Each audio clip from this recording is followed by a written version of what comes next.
नमस्कार। देवरिया की आवाज रेडियो केसरी से प्रस्तुत है स्थानीय हालचाल। पहले मुख्य हालचाल।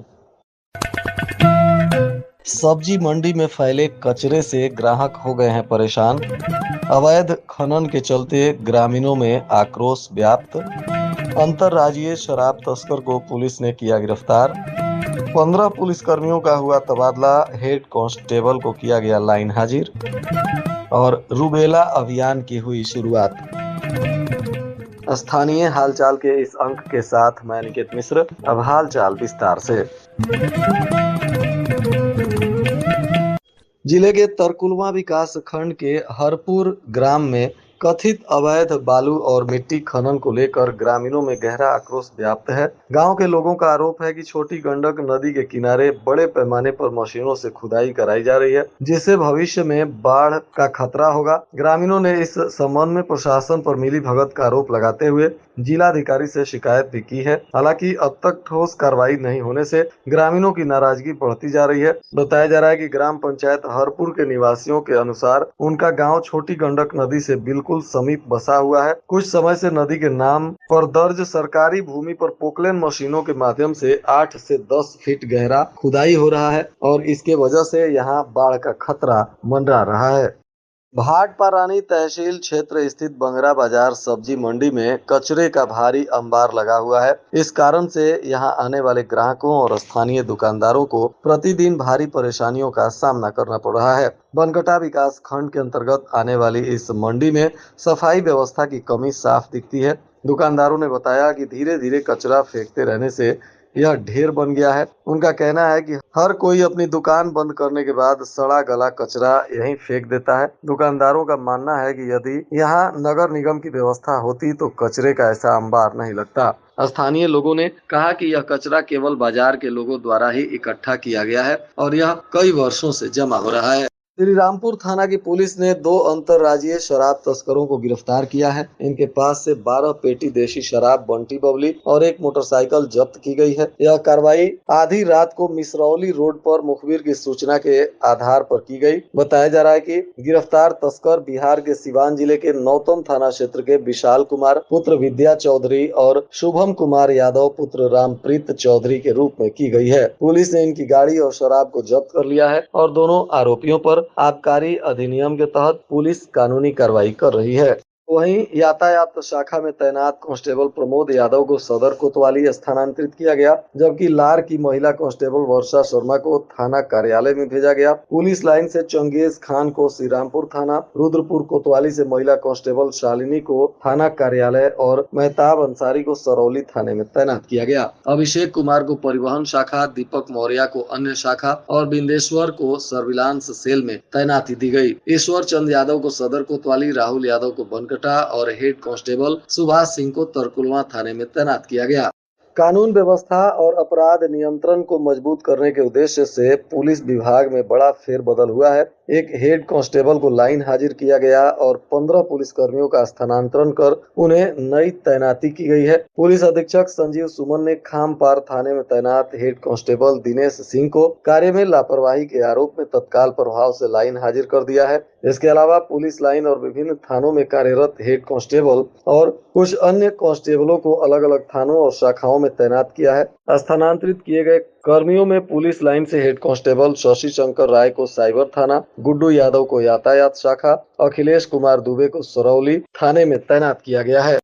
रूबेला अभियान का शुभारंभ मझगवां पीएचसी के तहत रतनपुरा प्राइमरी विद्यालय परिसर से हुआ। अभियान के पहले दिन विद्यालय में बच्चों का सफलतापूर्वक टीकाकरण किया गया। एएनएम श्यामली देवी ने बच्चों को टीके लगाए, जिसमें आशा कार्यकर्ता और आंगनबाड़ी सहयोगिनी ने सक्रिय भूमिका निभाई। इस दौरान बच्चों के अभिभावकों को टीकाकरण के महत्व से अवगत भी कराया गया। एएनएम श्यामली देवी ने बताया कि समय पर टीकाकरण से बच्चों को खसरा और रूबेला जैसी गंभीर बीमारियों से बचाया जा सकता है। उन्होंने अभिभावकों से अपने बच्चों का टीकाकरण पूरा कराने और किसी भी भ्रांति से दूर रहने की अपील की। इधर देवरिया के सलेमपुर स्थित चेरू ग्राम पंचायत के भेड़िया गांव में बच्चों को चेचक का सामूहिक टीकाकरण किया गया।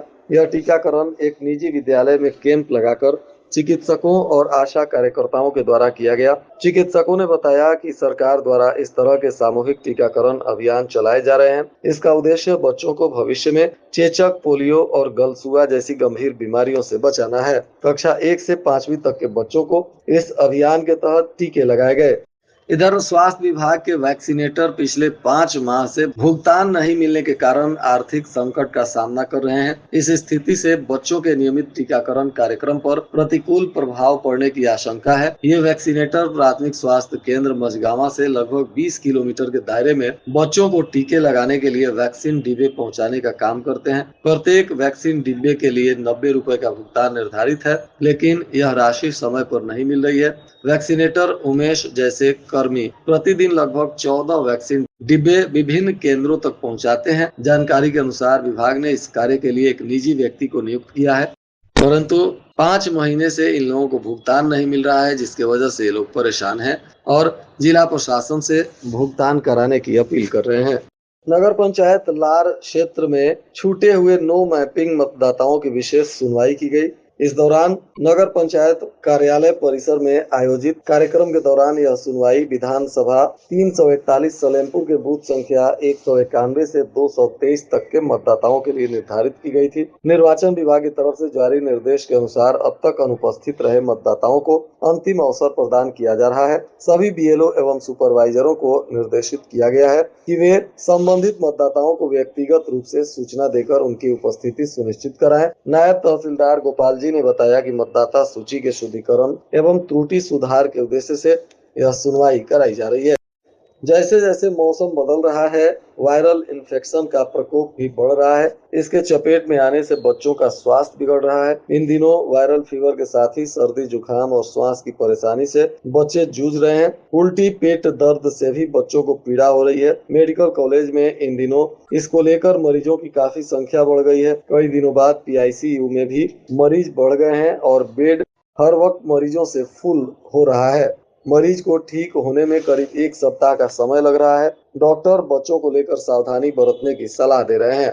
इधर रामपुर कारखाना में सड़क पर अतिक्रमण कर बने 1 दर्जन दुकानों के आधे हिस्से को ध्वस्त करा दिया गया। इससे दर्जन भर व्यवसायियों की दुकानदारी खत्म हो गई। दुकानदारों ने नगर पंचायत पर मनमाने ढंग से दुकान का आधा हिस्सा ध्वस्त करने का आरोप लगाया। नगर पंचायत रामपुर कारखाना में करमैनी नाले से लेकर बहरामपुर मोड़ तक आरसीसी नाला निर्माण हो रहा है और निर्माण की जद में चौराहे से लेकर बहरामपुर मोड़ तक दुकानों और मकान के अगले हिस्से को तोड़ा जा रहा है। नगर पंचायत में अतिक्रमण हटाने के लिए कई बार नोटिस तामील भी कराया। इसके बावजूद भी जब अतिक्रमण नहीं हटा तो अब प्रशासन बल प्रयोग करते हुए जेसीबी लगाकर अतिक्रमण को खाली करा रही है। जिले के गौशालाओं की अब सीसीटीवी कैमरों से निगरानी होगी। शासन के निर्देश पर सभी गौशालाओं में सीसीटीवी कैमरा लगाया जाएगा। ग्रामीण क्षेत्र में बीडीओ तथा शहरी क्षेत्र में ईओ को सीसीटीवी लगवाने की जिम्मेदारी दी गई है। 1 सप्ताह में सभी गौशालाओं में सीसीटीवी लगवा देना है। इसकी निगरानी सीबीओ ऑफिस में बने कंट्रोल रूम से की जाएगी। आवारा पशुओं से शहरी लोग और किसानों को निजात दिलाने के लिए नगर पालिका, नगर पंचायतों और ब्लॉकों में गौशालाएं खोली गई हैं, जहां पर शहरी और ग्रामीण क्षेत्र के आवारा पशुओं को रखा जाता है। बताया जा रहा है कि शहरी क्षेत्र में गौशालाओं के रखरखाव की जिम्मेदारी नगर निकायों और ग्रामीण क्षेत्र में खंड विकास अधिकारियों को दी गई है। इधर बनकटा शिव मंदिर से श्री लक्ष्मी नारायण महायज्ञ और विग्रह प्राण प्रतिष्ठा महोत्सव के पावन अवसर पर दिव्य एवं भव्य कलश यात्रा निकाली गई।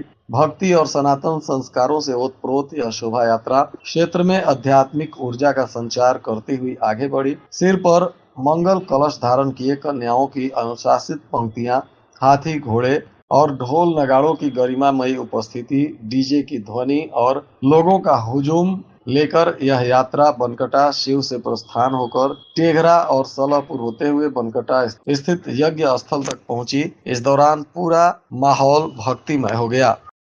फल मसालों की खेती करने वाले किसानों को उद्यान विभाग के द्वारा अनुदान दिया जाएगा। एकीकृत बागवानी विकास मिशन और अन्य कार्यक्रमों के तहत केला, पपीता, सिंघाड़ा एवं प्याज, लहसुन, धनिया, हल्दी की खेती पर भी अनुदान मिलेगा। खेती करने को लेकर किसानों को मिलने वाले अनुदान के लिए उद्यान विभाग से संपर्क करना होगा। उद्यान विभाग द्वारा सब्जी, फलों, मसालों की खेती को बढ़ावा देने के लिए योजना चलाई जा रही है और इसमें एकीकृत बागवानी विकास मिशन योजना योजना के तहत केला की खेती करने को 25 हेक्टेयर और पपीता के लिए 3 हेक्टेयर का लक्ष्य मिला है। केला पर प्रति हेक्टेयर 42,000 और पपीता पर 18,000 का अनुदान मिलेगा। 40 एकड़ में सुथनी में विकसित हो रही देश की पहली इंटीग्रेटेड गार्बेज सिटी में एनटीपीसी के सहयोग से चारकोल बनाने को प्लॉट का ट्रायल किया जाएगा। यह पहली बार होगा। संपूर्ण प्लॉट के साथ यह अभियान चलेगा। इस ट्रायल में एनटीपीसी के वरिष्ठ अधिकारियों के साथ नगर निगम की टीम भी उपस्थित रहेगी। एनटीपीसी के सहयोग से 500 टन प्रतिदिन की क्षमता का कचरे से चारकोल बनाने का प्लांट निर्माणाधीन है। इस प्लांट पर लगाए गए 250 टीपीडी क्षमता के पहले रिएक्टर सेल लोड के साथ ट्रायल किया जाएगा। इस दौरान ठोस अपशिष्ट प्रबंधन पीट में अस्थायी रूप से कचरा डंप होगा। और आज के मौसम का तापमान देवरिया में न्यूनतम 13 डिग्री सेल्सियस और अधिकतम 27 डिग्री सेल्सियस रहने की संभावना है। रेडियो केसरी के इस अंक को आप हमारे YouTube चैनल, इंस्टाग्राम और फेसबुक पर भी सुन सकते हैं। इसके लिए हमारे चैनल को लाइक, सब्सक्राइब और फॉलो करें। अंत में मुख्य हालचाल एक बार फिर। सब्जी मंडी में फैले कचरे से ग्राहक हो गए हैं परेशान। अवैध खनन के चलते ग्रामीणों में आक्रोश व्याप्त। अंतर्राज्यीय शराब तस्कर को पुलिस ने किया गिरफ्तार। 15 पुलिसकर्मियों का हुआ तबादला। हेड कांस्टेबल को किया गया लाइन हाजिर। और रूबेला अभियान की हुई शुरुआत। इसके साथ ही रेडियो केसरी से प्रसारित स्थानीय हालचाल का यह अंक समाप्त हुआ। नमस्कार।